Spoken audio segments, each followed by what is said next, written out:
Ano na? So, it's actually my third day here in Armenia. Wow! So, I have a one tour that I think yung hindi ko pa napuntahan. And napakamura for 73 dirhams.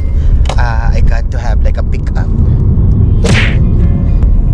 Pinik up ako dahil ang tour is 10 o'clock. So, the pick-up is 9:20. So, I'm just waiting. So, ngayon, let's go on a tour. Ooh.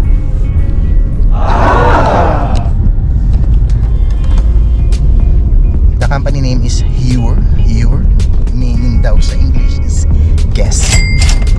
So it's a Your travel agency na naka-base dito sa Yerevan. So I found them in Get Your Tour or Get Your Guide at saka sa Viator na andun sila. So back to vlogging. So na ito yung agency ko, Your. So there's a people there. So we wait lang tayo sa mga kasama para isang big bus kami. Okay?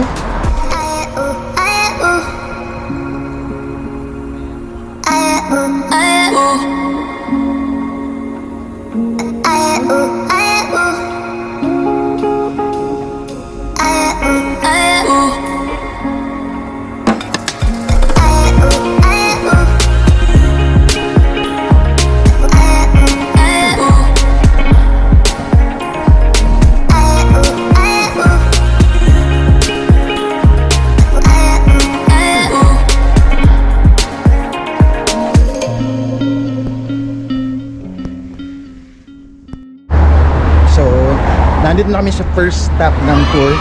I forgot the name, but I just gonna let you know later, or I just gonna put an address ground or any of the other area. So you know, this is all about religious tour. So dahil ang Armenia is the first country daw na nag-adapt ng Christianity. So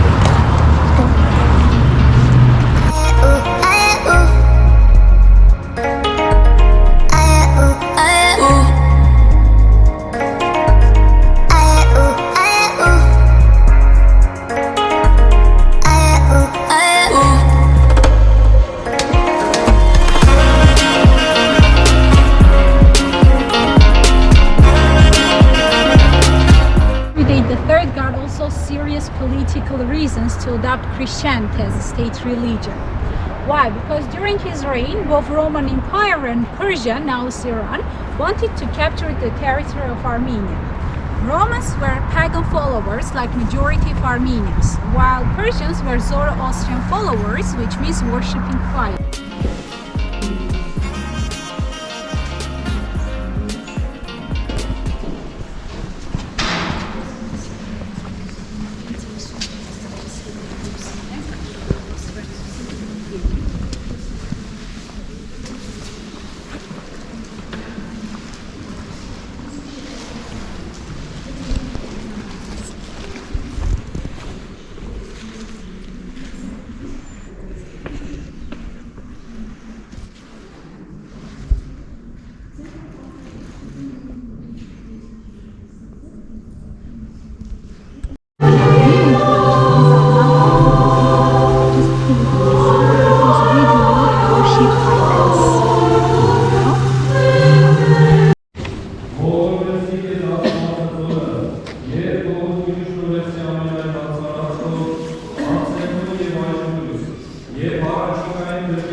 So, habang umaalis kami, tinatapos yung liturgy pero hindi namin kayang tapusin kasi mayroon pa susunod na mga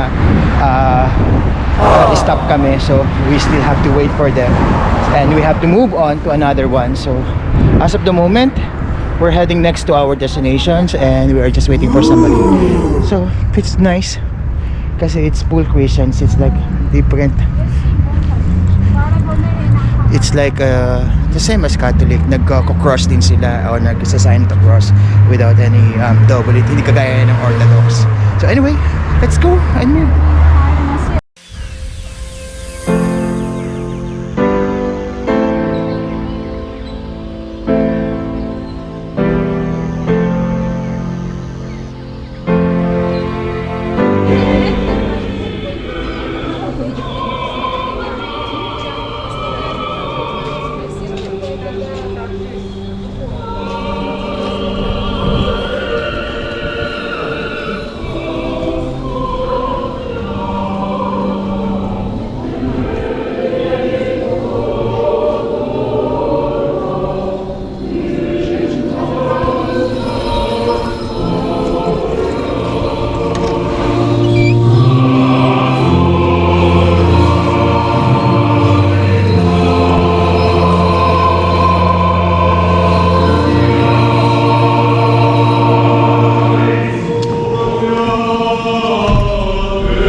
Second stop.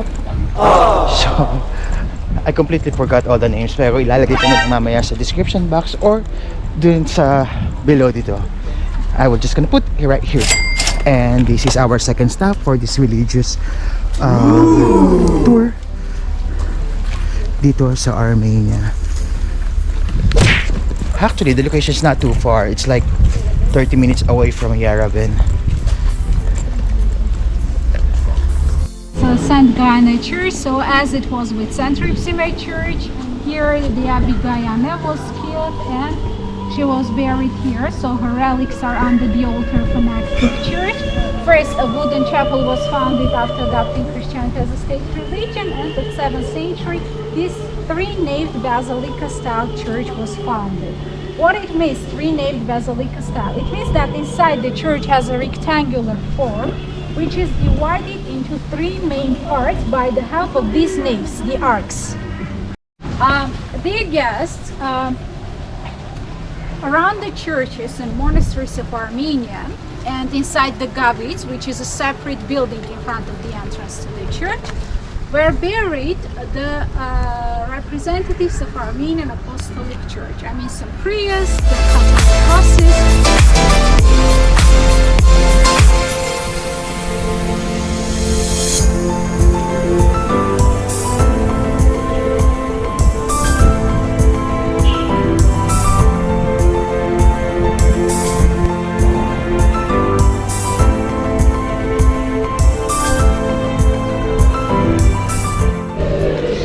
So this is our second stop, and then we will move on to the third stop of this Catholic or religious tour ng Armenia. Figures of two people who adopted Christianity as a state religion. On the left side, it is Tiridate III, the king of Armenia, who was first a pagan follower, but he was the one who ordered to kill the nuns and got that sickness, but he was being healed when Gregory the Illuminator prayed for him. And on the right side, Gregory the Illuminator is depicted, the first Armenian Catholic ghost, the head of Armenia. Bulimia on the right side, the ones who spread Christianity in Armenia in the 1st century. On the right side, we also have the open air church.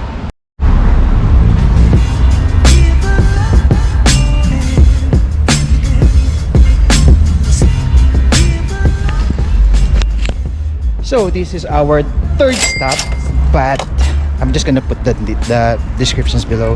So, like what I've said, this is our religious tour. So most of the churches ang binibisita namin. So we don't really go for like extensive tourist attraction, but for some Christianity or like the religious thing, ito yung best daw. In 2018, hindi ko to nabisita. Kinonfirm ko kay Candice if we visited this one, but when I searched for it, hindi talaga namin siya napuntahan. So that's the reason why kumuha ako ng tour, not because gusto kong balikan yung places na napuntahan namin, but because hindi pa namin siya napupuntahan.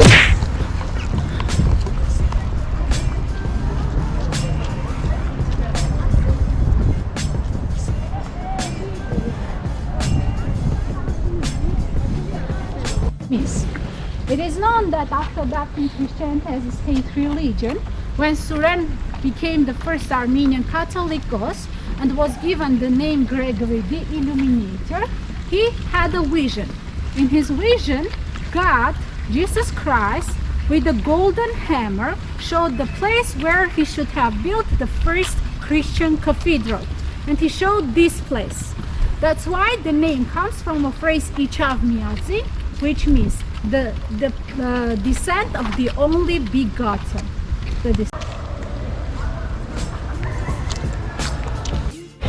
So napakalaking complex niya. Meron siyang kaparehas sa Georgia, but I'm not really sure kung nalimutan ko lang yung pangalan, but the site alone is quite good. Parang kagaya talaga siya nung sa Georgia. Pero unfortunately, we could not get in because it's under renovation. So we will just admire the outside or the exterior part ng church na ito.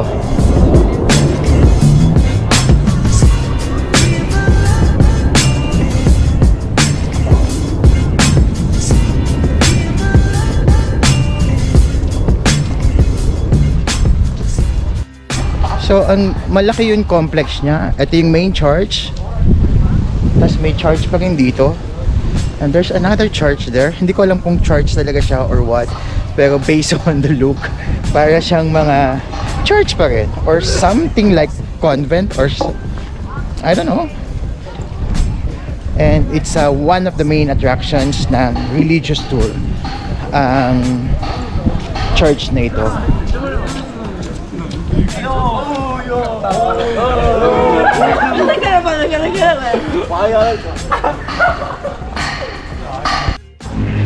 Inner walls of the cathedral were completely covered by frescoes. These were done mainly at the end of 17th and the beginning of 18th centuries by Hovnatanyan family, mainly by Narash.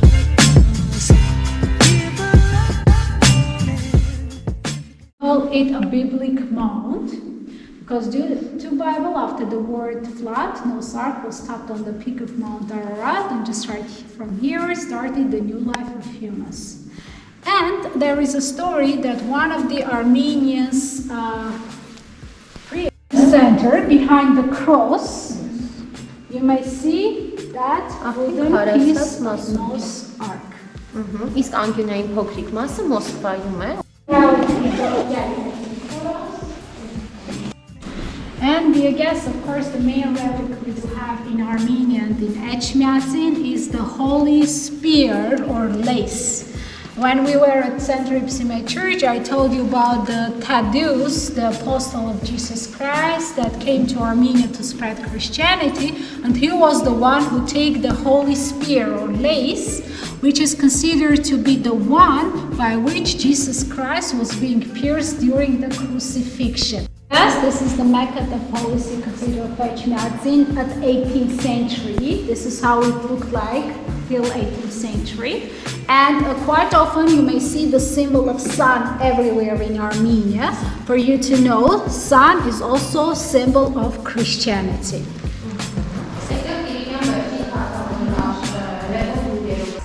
And as for dun sa aming tour guide, the cathedral, hindi nila ina-allowed ang weddings, baptismal. So, just to accommodate everything, they built a new church, which is this, kung saan doon sila nag-held ng mga baptismal, wedding at lahat ng mga religious activities. While here is only the liturgy, they call it liturgy. So same as ng mga Christians ng Asia, may mga liturgy din tayo or mass or something like that.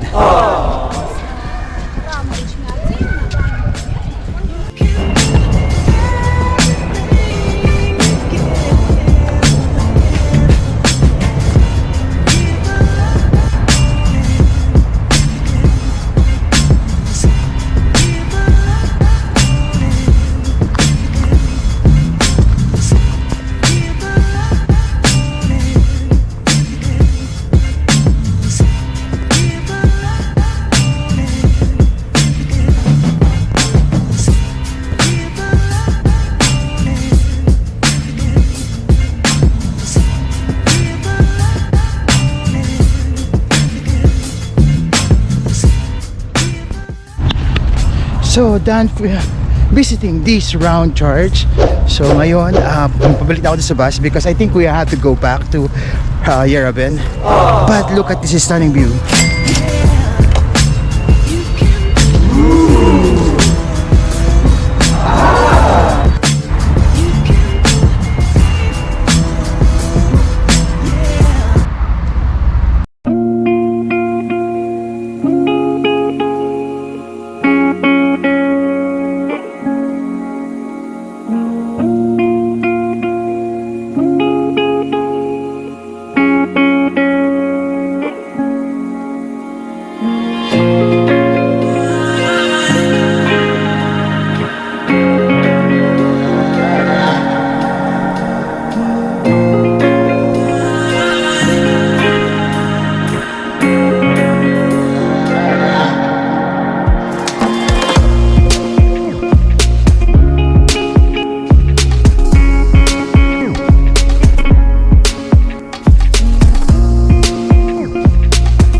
Just right here, there was a pagan temple.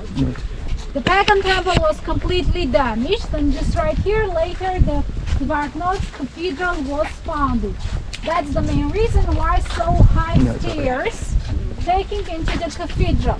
Those who have already been at Garni Pagan Temple, you might have noticed that the same high stairs we do have there. So this was done to bow before entering the cathedral. So dear guests, if you remember in the bus I did mention that this place looked like a big hill. Inside the museum there are some photos I will show and you may imagine how it looked like. And at the beginning of 20th century, by the head of Toros Toramanyan, an Armenian architect, the archaeologists started archaeological excavations because he gathered all the documents and information where the Zvartnots Cathedral was built at 7th century. So they started archaeological excavations during which they found the ruins of not only Zvartnots Cathedral but all the buildings too. And then they used these stones to restore the first part of the cathedral. Now, Zvartnots Cathedral, I mean the maquette of the cathedral, and this way we know how it looked like originally. As I did mention, Zvartnots means Celestial Angels Cathedral. It was a round-formed, three-storied, huge cathedral that was built at 7th century but was damaged at 10th century because of destroyable earthquake. Inside cathedral, mainly the first floor of the cathedral, had huge columns, and here we do have the influence of Byzantine architecture. So, naandito ngayon tayo sa ruins ng Zvartnot Cathedral. So, as you can see, as you heard a while ago, yung aming tour guide, in-explain niya kung paano sila nag-come up with this at saka kung ano talaga yung real construction niya, or real itsura niya nung time na existing siya in full glory.